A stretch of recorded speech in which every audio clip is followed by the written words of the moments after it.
17 years old, and I'm doing it. I'm finally moving. Something else miraculous happened this year. I finally became cute, right in time for college. I exit my tiny little bedroom into the living room. The maroon Persian rugs on the floor, my mother in the kitchen making aloo gobi. I hear the cumin crackling. I smell the turmeric and my mouth starts to water. I also hear the deafening shriek of my mother cursing at me in Punjabi, telling me to get my bags.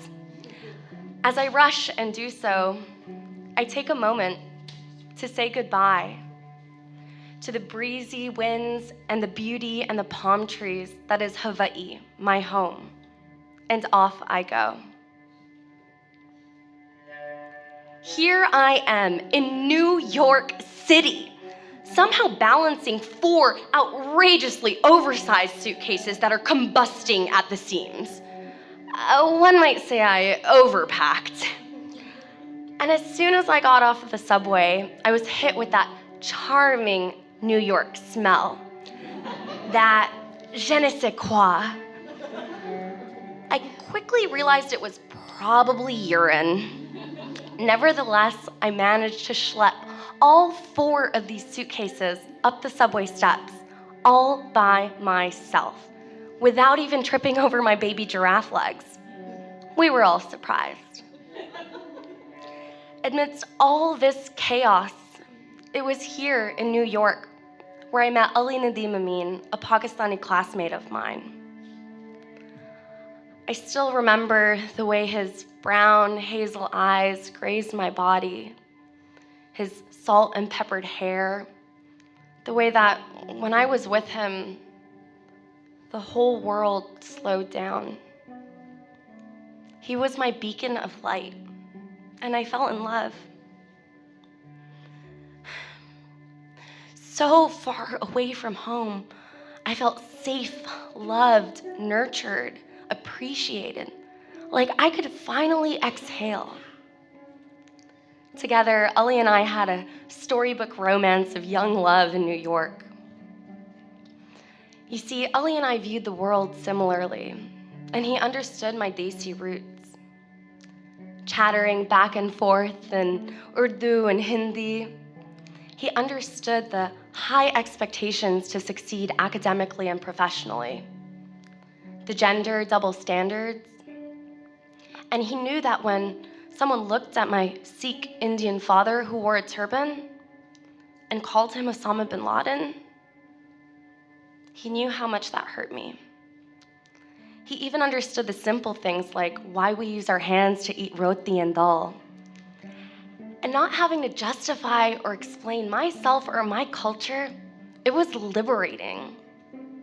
This was the first time that I found comfort in someone else and their awareness in me. This was the first time that I also realized that race and religion can be both unifying and divisive. Our love was forbidden, and according to our parents' strict, conservative religious views, an Indian Sikh could never be with a Pakistani Muslim.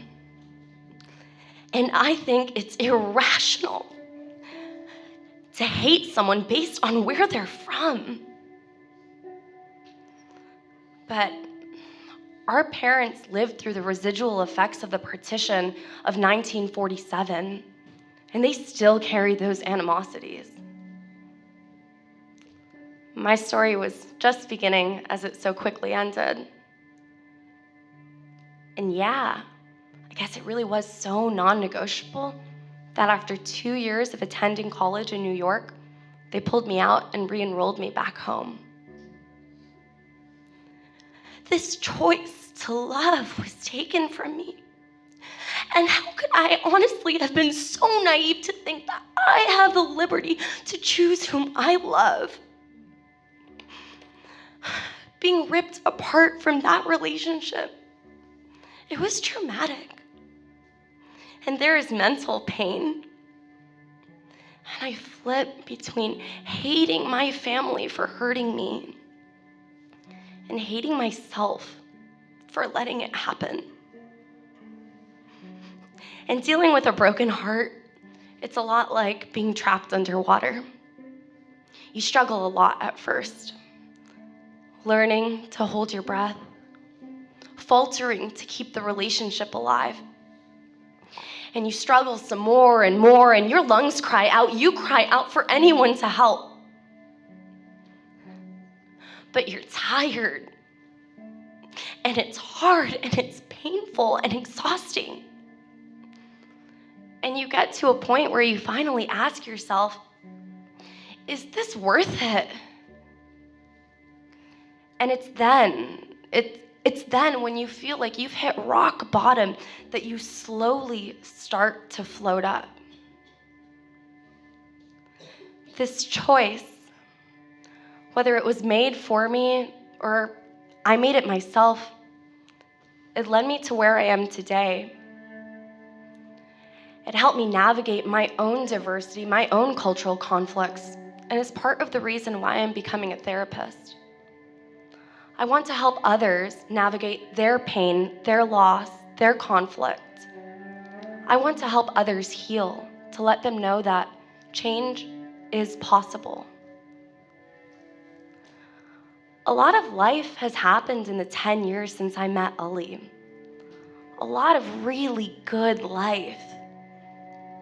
I remember I went to Morocco and I danced with the Ganawi people, lived in Spain, backpacked through Southeast Asia, graduated from college, had lovers, lost lovers, realized that I'm a kind and compassionate woman, that I have wonderful parents and a strong family.